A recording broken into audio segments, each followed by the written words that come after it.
Welcome to the GS competition institute. आज है 25 जून 2022 और 25 जून 2022 के करंट अफेयर्स के जितने भी इंपॉर्टेंट क्वेश्चन बन सकते हैं सारे में शेड्यूल में डिस्कस करेंगे। आए सभी ज़्यादा से ज़्यादा बच्चे आके जुड़े आकर देखे आके अपने डेली की क्लास को कैसे हम यहाँ पे करते हैं। सभी बच्चे लाइक कमेंट करते जाएंगे जय हिंद जय भारत का, और सभी बच्चे पेन कॉपी लेके बैठेंगे ताकि जितने सारे इंपॉर्टेंट क्वेश्चन हम यहाँ पे करते हैं वो अपने नोट्स में नोट करते जाएंगे। आए सभी।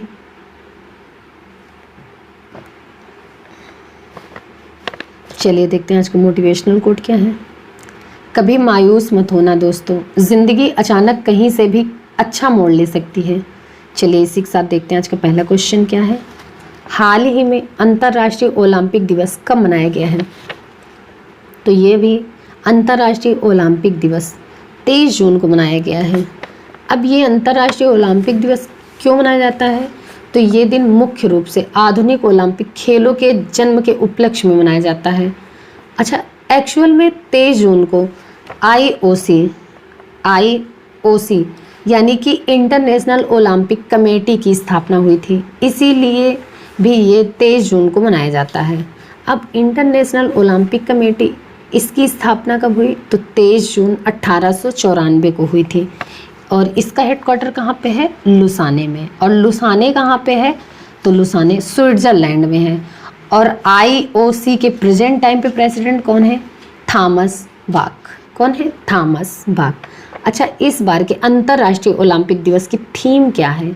तो इस बार की थीम है together for a peaceful world. क्या है? Together for a peaceful world. अच्छा, 23 जून को ही एक और इम्पोर्टेंट डे मनाया जाता है, संयुक्त राष्ट्र लोक सेवा दिवस। कौन सा? संयुक्त राष्ट्र लोक सेवा दिवस। तो ये दो इम्पोर्टेंट डे 23 जून को मनाए जाते हैं। अब ये इम्पोर्टेंट डे वाले क्वेश्चन हैं।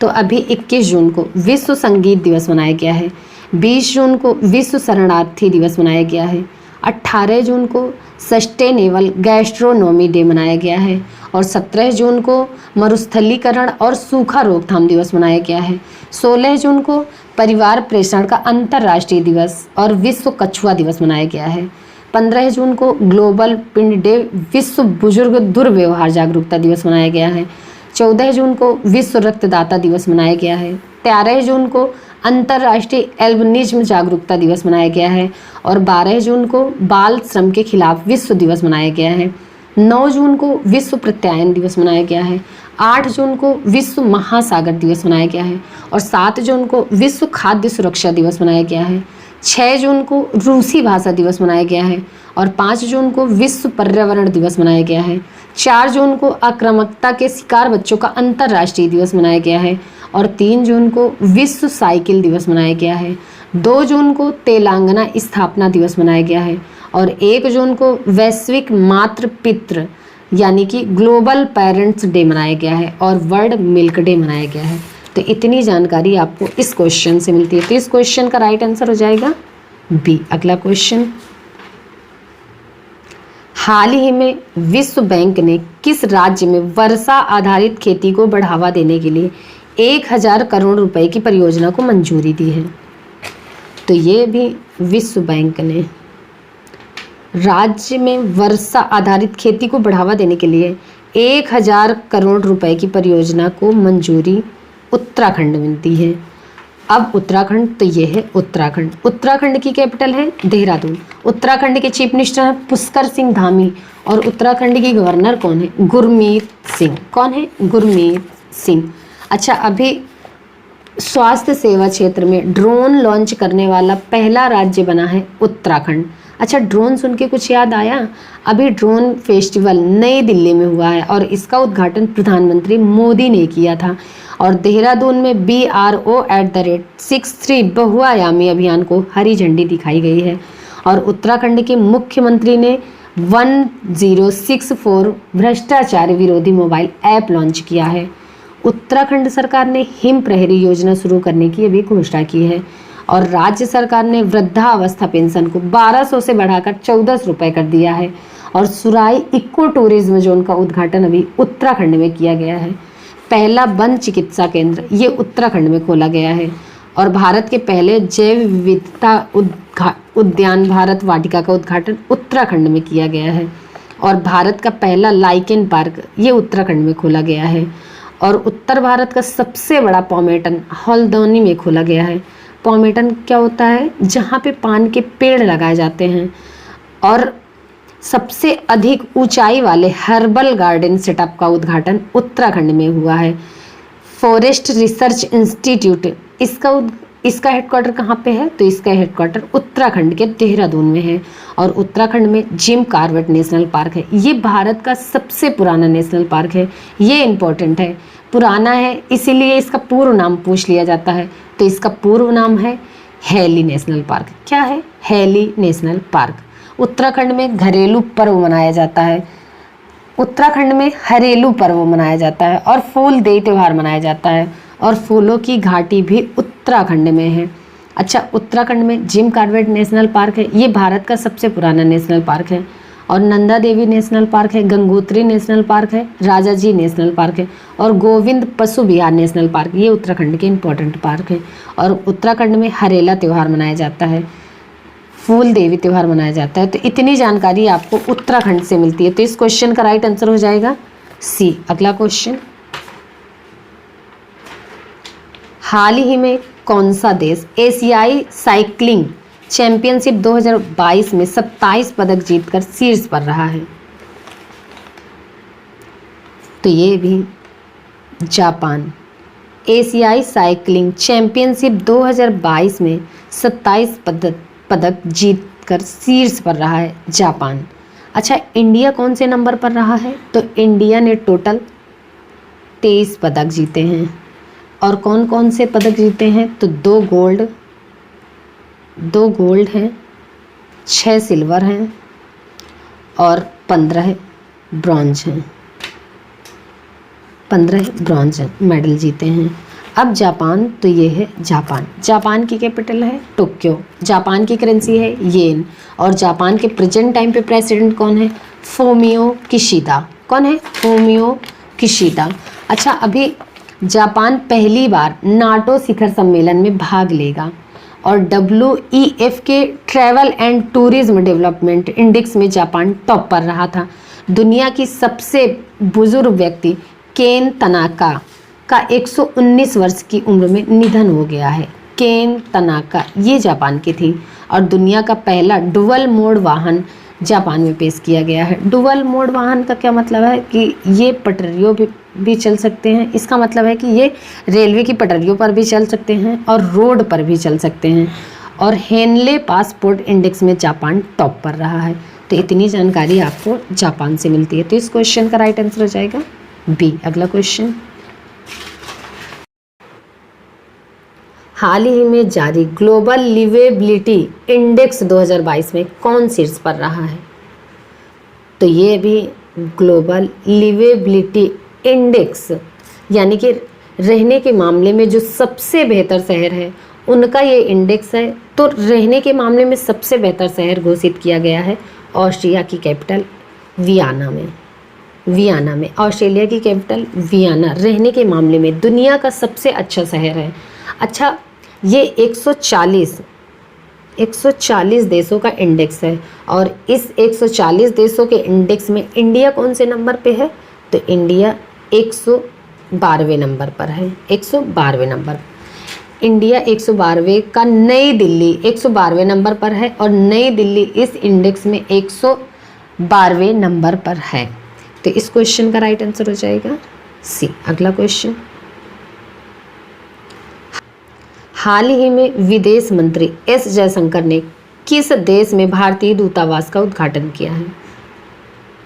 तो ये हमारे विदेश मंत्री हैं एस जयशंकर ने भारतीय दूतावास का उद्घाटन इथोपिया में किया है। अब इथोपिया, तो ये है इथोपिया। इथोपिया की कैपिटल है आदिस अबाबा। इथोपिया की करेंसी है इथोपियन बिर। और इथोपिया के प्रेजेंट टाइम पे प्राइम मिनिस्टर कौन है? एबी अहमद। कौन है? एबी अहमद। तो इस क्वेश्चन का राइट आंसर हो जाएगा बी। अगला क्वेश्चन, हाल ही में किसे यूनाइटेड नेशन में भारत के स्थायी प्रतिनिधि के रूप में चुना गया है? तो ये भी यूनाइटेड नेशन में भारत के स्थायी प्रतिनिधि के रूप में रुचिरा कंबोज को चुना गया है। रुचिरा कंबोज। तो इस क्वेश्चन का राइट आंसर हो जाएगा अगला क्वेश्चन, हाल ही में किस देश के पत्रकार दिमित्री मुराटोव ने यूक्रेन के बच्चों की मदद के लिए अपना नोबेल शांति पुरस्कार बेचा है? तो ये भी रूस के हैं, रूस के पत्रकार हैं दिमित्री मुराटोव।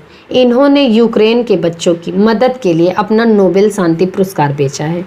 इन्होंने 2021 में फिलीपींस की मारिया साकेसा नोबेल प्रेस प्राइज़ जीता था और अब इन्होंने अपना Nobel peace prize 103.5 million dollar में बेच दिया है और ये यूक्रेन के बच्चों की मदद के लिए इन्होंने बेच दिया है। तो इस क्वेश्चन का राइट आंसर हो जाएगा सी। अगला क्वेश्चन, हाल ही में केंद्रीय संस्कृति मंत्री जी किशन रेड्डी ने कहाँ ज्योतिर्गमय उत्सव का शुभारंभ किया है? तो ये भी नई दिल्ली में।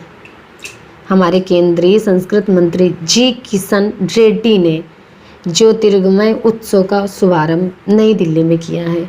हमारे केंद्रीय संस्कृत मंत्री जी किशन रेड्डी, इन्होंने अभी आज़ादी के मातृत्व महोत्सव के हिस्से के रूप में ज्योतिर्गमय उत्सव का शुभारंभ नई दिल्ली में किया है। तो इस क्वेश्चन का राइट आंसर हो जाएगा बी। अगला क्वेश्चन,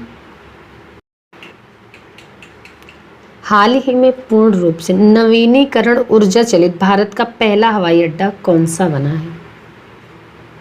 तो ये भी पूर्ण रूप से नवीनीकरण ऊर्जा चलित भारत का पहला हवाई अड्डा दिल्ली का इंदिरा गांधी इंटरनेशनल हवाई अड्डा बना है। तो इस क्वेश्चन का राइट आंसर हो जाएगा ए। अगला क्वेश्चन, हाल ही में ल्यूमिनस पावर टेक्नोलॉजी ने किसे अपना एमडी एंड सीईओ अपॉइंट किया है? तो आपने ल्यूमिनस के इन्वर्टर और बैटरीज देखे होंगे, तो वही कंपनी है ल्यूमिनस पावर टेक्नोलॉजी। इसने अपना एमडी एंड सीईओ प्रीति बजाज को अपॉइंट किया है, प्रीति बजाज को।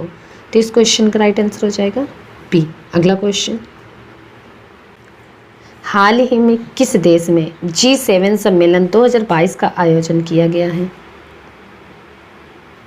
तो ये भी G7 सम्मेलन 2022 का आयोजन जर्मनी में किया गया है। जर्मनी, और इसमें पार्टिसिपेट करने के लिए प्रधानमंत्री मोदी जी 26-27 जून को जर्मनी जाएंगे। अब जर्मनी, तो ये है जर्मनी। जर्मनी की कैपिटल है बर्लिन। जर्मनी की करेंसी है यूरो और जर्मनी के प्रेजेंट टाइम पे प्रेसिडेंट कौन है? Frank Walter Steinmeier. कौन है? Frank Walter Steinmeier. अच्छा, जर्मनी के प्रेजेंट टाइम पे चांसलर कौन है? Olaf Scholz. कौन है? Olaf Scholz. तो इस क्वेश्चन का राइट आंसर हो जाएगा सी। अगला क्वेश्चन,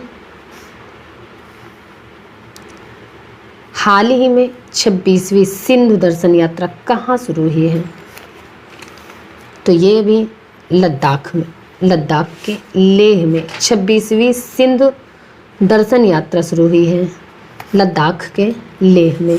अब लद्दाख तो अभी संस्कृत विरासत को संरक्षित करने के लिए भारत के पहले सामुदायिक संग्रहालय का उद्घाटन लद्दाख के लेह में हुआ है और भारत का पहला चलता फिरता सिनेमाघर, इसे रोबोटिंग सिनेमा हॉल बोलते हैं, ये लेह में स्थापित किया गया है।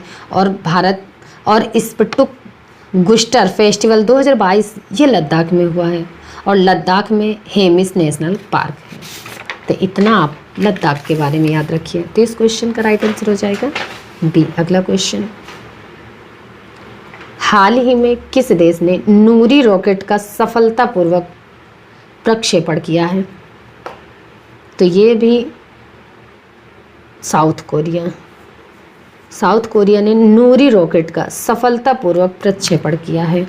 अब साउथ कोरिया, तो ये है साउथ कोरिया। साउथ कोरिया की कैपिटल है सियोल। साउथ कोरिया की करेंसी है साउथ कोरियन वान और साउथ कोरिया के प्रेजेंट टाइम पे राष्ट्रपति कौन है? यूब सुफ योन। कौन? यू सुफ योन। अच्छा, इस मैप से एक डिवाइडिंग लाइन दिखेगी, तो ये नॉर्थ कोरिया और साउथ कोरिया को डिवाइड करने वाली लाइन है, तो इसे 38th पैलर कहते हैं। क्या? 38th पैलर कहते हैं। तो इस क्वेश्चन का राइट आंसर हो जाएगा सी। अगला क्वेश्चन, हाल ही में किस महिला क्रिकेटर ने अंतर्राष्ट्रीय क्रिकेट से संन्यास लिया है? तो ये भी भारत की पूर्व गेंदबाज और ऑलराउंडर हैं रुमेली धर। इन्होंने महिला क्रिकेटर से अंतर्राष्ट्रीय क्रिकेट से संन्यास ले लिया है। तो इस क्वेश्चन का राइट आंसर हो जाएगा बी। अगला क्वेश्चन, हाल ही में किसने वाणिज्य और उद्योग मंत्रालय के नए परिसर वाणिज्य भवन का उद्घाटन किया है? तो ये भी हमारे प्रधानमंत्री नरेंद्र मोदी ने नई दिल्ली में इंडिया गेट के पास वाणिज्य और उद्योग मंत्रालय के नए परिसर वाणिज्य भवन का उद्घाटन किया है। तो इस क्वेश्चन का राइट आंसर हो जाएगा ए। चलिए बच्चा, फिर आज की क्लास हम यहीं तक रखते हैं।